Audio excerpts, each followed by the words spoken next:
Let's make someone happy with this old-fashioned brownie. Simpol, luto na, ha. Start by sifting your dry ingredients together. All-purpose flour, cocoa powder, baking soda, and salt. Mix until well combined. In a separate bowl, combine your brown sugar and white sugar.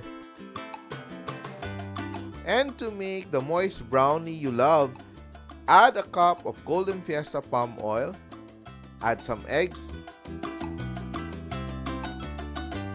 vanilla, and mix until the sugar is dissolved. Add your dry mixture to the wet mixture. Stir, blend everything completely. Scrape down the sides to make sure that you have everything incorporated into the batter. Prepare your baking pan and line it with wax paper, then brush a little oil on it.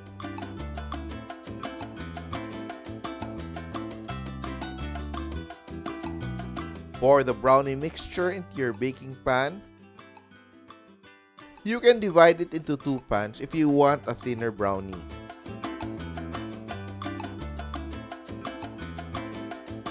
Top with your favorite nuts.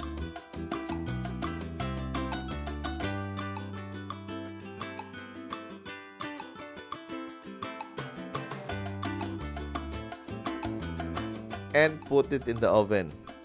Don't forget to preheat it to 160 degrees and bake it for 20 to 25 minutes.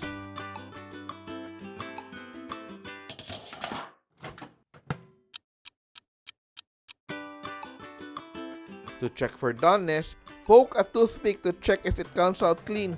But if you want a fudgier brownie, underbake it for 2 to 3 minutes.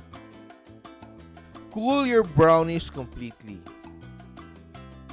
Unmold them and cut them into serving pieces.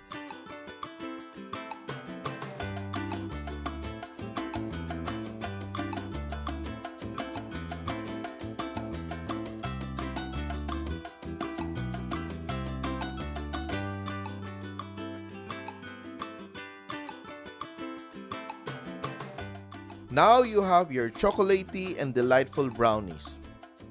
Try this and other delicious recipes from my newest cookbook, Baking Simple.